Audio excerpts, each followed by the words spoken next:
শিক্ষার্থীরা যাদেরকেই যোগ্য মনে করছে ইনশাআল্লাহ তাদেরকেই 16 তারিখে নির্বাচিত করবে আর কি। দেখেন, আমরা প্রায় 30 জুলাই তফসিল ঘোষণার পর থেকেই কয়েক দফা আমাদের রাষ্ট্র নির্বাচনের ডেট পিছিয়েছে।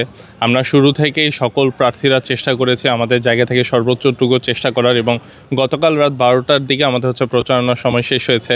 আজকে বাদ দিলে আগামীকালকে আমাদের রাষ্ট্র নির্বাচন।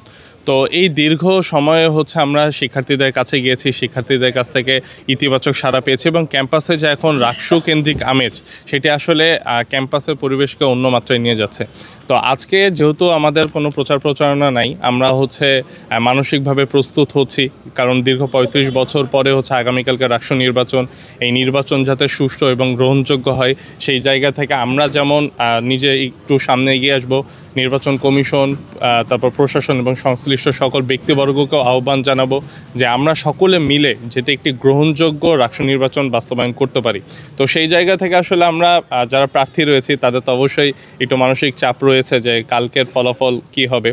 তো আমরা আশাবাদী, দেখা যাক, বাকিটা আল্লাহ ভরসা। কি হয়েছে অতীতে, আমরা আসলে অতীত নিয়ে পড়ে থাকতে চাই না। আমরা যদি অতীত নিয়ে পড়ে থাকি তাহলে সামনের দিকে আগাবো কীভাবে?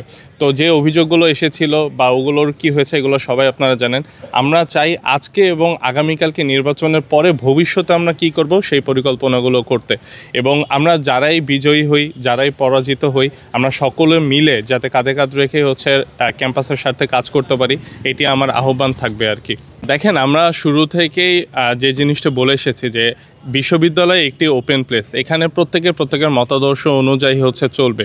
তো আমরা যে জিনিসটা মেনটেন করেছি যে একজনের আদর্শ হয়তোবা ছাত্র শিবির হতে পারে, একজন ছাত্র দল করতে পারে, একজন বামজোট করতে পারে, আবার এখানে অনেকে আছে যারা নন পলিটিক্যাল।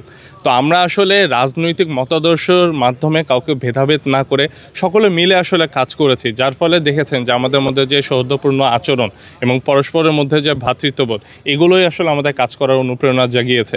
এবং আমি আশাবাদ ব্যক্ত করছি যে 16 তারিখে যারাই বিজয়ী হোক, আপনারা এখন যে পরিবেশ দেখতেছেন সবার মধ্যে, ইনশাআল্লাহ নির্বাচনের পরেও আমরা প্রত্যেকটি রাজনৈতিক দল, অরাজনৈতিক দল সকলে একত্রে মিলেই বিশ্ববিদ্যালয়ের সাথে কাজ করতে পারবো।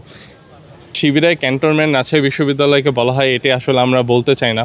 আমি এর আগেও বলেছি যে রাজশাহী বিশ্ববিদ্যালয়ে সকল মতের মানুষ থাকবে, সকল আদর্শের মানুষ থাকবে, এবং আমরা সকলে পরস্পরের সাথে সৌহার্দ্যপূর্ণ আচরণের মাধ্যমে এই ক্যাম্পাসটিকে এগিয়ে নিয়ে যেতে চাই।